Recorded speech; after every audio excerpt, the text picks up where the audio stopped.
ಶ್ರೀ ಪರಂಜ್ಯೋತಿ ಭಗವತಿ ಭಗವಾನರ ಪವಾಡ.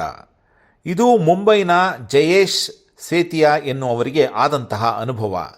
ಅವರು ಹೀಗೆ ಹೇಳುತ್ತಾರೆ: ಶ್ರೀ ಪರಂಜ್ಯೋತಿ ಭಗವತಿ ಭಗವಾನರೊಂದಿಗಿನ ನನ್ನ ಪ್ರಯಾಣವು ಅನೇಕ ಅನುಮಾನಗಳೊಂದಿಗೆ ಪ್ರಾರಂಭವಾಯಿತು. ನನಗೆ ಈಗಾಗಲೇ ಒಬ್ಬ ಗುರುಗಳಿದ್ದರು ಮತ್ತು ಆಧ್ಯಾತ್ಮಿಕ ಹಾದಿಯಲ್ಲಿ ನಾನು ಬೇರೆಯವರನ್ನು ಸ್ವೀಕರಿಸಲು ಸಾಧ್ಯವೇ ಎಂದು ನನ್ನ ಮನಸ್ಸು ನಿರಂತರವಾಗಿ ಪ್ರಶ್ನಿಸುತ್ತಿತ್ತು. ಆರಂಭದಲ್ಲಿ ಶ್ರೀ ಪರಂಜ್ಯೋತಿ ಭಗವತಿ ಭಗವಾನರ ಮೇಲೆ ನನಗಿದ್ದ ನಂಬಿಕೆ ಬಹಳ ಕ್ಷೀಣವಾಗಿತ್ತು ಮತ್ತು ನನ್ನ ಬುದ್ಧಿಶಕ್ತಿಯು ಪ್ರತಿಯೊಂದನ್ನೂ ಪ್ರಶ್ನಿಸುತ್ತಲೇ ಇತ್ತು. ಈ ಪ್ರಯಾಣದಲ್ಲಿ ನಡೆಯುತ್ತಿರುವಾಗಲೂ ಸಹ ನನ್ನ ಮನಸ್ಸು ಆಲೋಚನೆಗಳು, ತೀರ್ಪುಗಳು ಮತ್ತು ಆಂತರಿಕ ಸಂಘರ್ಷಗಳಿಂದ ತುಂಬಿ ಅತ್ಯಂತ ಚುರುಕಾಗಿಯೇ ಇತ್ತು. ನಂಬಿಕೆ ಎಂಬುದು ನನಗೆ ಅಷ್ಟು ಸುಲಭವಾಗಿ ಬರಲಿಲ್ಲ. ಆದಾಗ್ಯೂ ನಾನು ಶ್ರೀ ಪರಂಜ್ಯೋತಿ ಭಗವತಿ ಭಗವಾನರ ಕೃಪೆಯನ್ನು ಪಡೆಯುತ್ತಾ ಸಾಗಿದಂತೆ ನನ್ನೊಳಗೆ ಒಂದು ಸೂಕ್ಷ್ಮವಾದ ಮತ್ತು ಆಳವಾದ ಪರಿವರ್ತನೆಯು ನಿಧಾನವಾಗಿ ಪ್ರಾರಂಭವಾಯಿತು.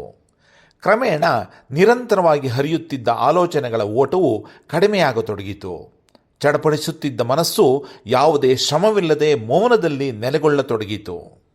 ಶ್ರೀ ಭಗವಾನರ ಮುಕ್ತಿ ಮೋಕ್ಷ ತರಗತಿಗಳು ನನ್ನ ಪ್ರಯಾಣದ ವೇಗವನ್ನು 10 ಪಟ್ಟು ಹೆಚ್ಚಿಸಿದವು.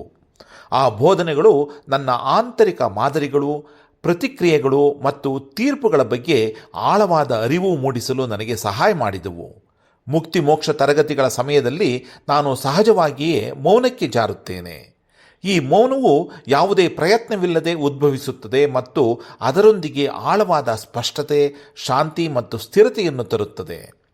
ಇಂದು ಸಂಬಂಧಗಳಲ್ಲಿ ಉಂಟಾಗುವ ನೋವುಗಳನ್ನು ಗಮನಿಸಲು ಸಾಧ್ಯವಾಗುತ್ತಿದೆ.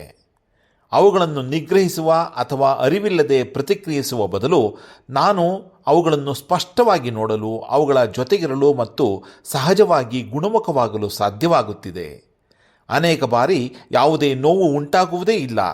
ಸಂದರ್ಭಗಳು ಈಗ ನನ್ನೊಳಗೆ ಯಾವುದೇ ದೀರ್ಘಕಾಲದ ಭಾವನಾತ್ಮಕ ಹೊರೆಯನ್ನು ಉಳಿಸುವುದಿಲ್ಲ. ನೋವಿನ ತೀವ್ರತೆ ಮತ್ತು ಅವಧಿ ಗಣನೀಯವಾಗಿ ಕಡಿಮೆಯಾಗಿದೆ. ಈ ಆಂತರಿಕ ಪರಿವರ್ತನೆಯ ಜೊತೆಗೆ ನನ್ನ ಆರ್ಥಿಕ ಜೀವನದಲ್ಲಿಯೂ ಸಹ ಸ್ಥಿರವಾದ ಬೆಳವಣಿಗೆಯನ್ನು ಕಂಡಿದ್ದೇನೆ. ಭಯ ಮತ್ತು ಅಭದ್ರತೆಯ ಭಾವನೆಗಳು ಕನಿಷ್ಠ ಮಟ್ಟಕ್ಕೆ ಇಳಿದಿವೆ. ಈಗ ನನ್ನೊಳಗೆ ಆಳವಾದ ಕೃತಜ್ಞತೆಯ ಭಾವವಿದೆ ಮತ್ತು ನಾನು ನಿಜವಾಗಿಯೂ ಆರ್ಥಿಕ ಭದ್ರತೆ ಮತ್ತು ಸ್ಥಿರತೆಯನ್ನು ಅನುಭವಿಸುತ್ತಿದ್ದೇನೆ. ಶ್ರೀ ಪರಂಜ್ಯೋತಿ ಭಗವತಿ ಭಗವಾನರ ಮೇಲೆ ನನಗಿದ್ದ ನಂಬಿಕೆಯು ಈಗ 10 ಪಟ್ಟು ಹೆಚ್ಚಾಗಿದೆ. ಅನುಮಾನ ಮತ್ತು ಪ್ರಶ್ನೆಗಳೊಂದಿಗೆ ಪ್ರಾರಂಭವಾದದ್ದು ಈಗ ಆಳವಾದ ನಂಬಿಕೆ, ಶರಣಾಗತಿ ಮತ್ತು ಅಂತರಂಗದ ಜ್ಞಾನವಾಗಿ ಮಾರ್ಪಟ್ಟಿದೆ.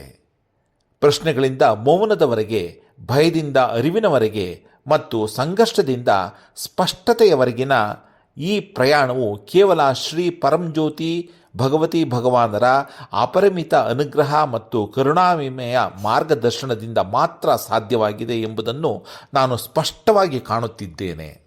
ಇಂದು ನಿರ್ಧಾರಗಳು ಆಂತರಿಕ ಶಾಂತಿ ಮತ್ತು ಸ್ಪಷ್ಟತೆಯಿಂದ ಹೊರಹೊಮ್ಮುತ್ತಿವೆ.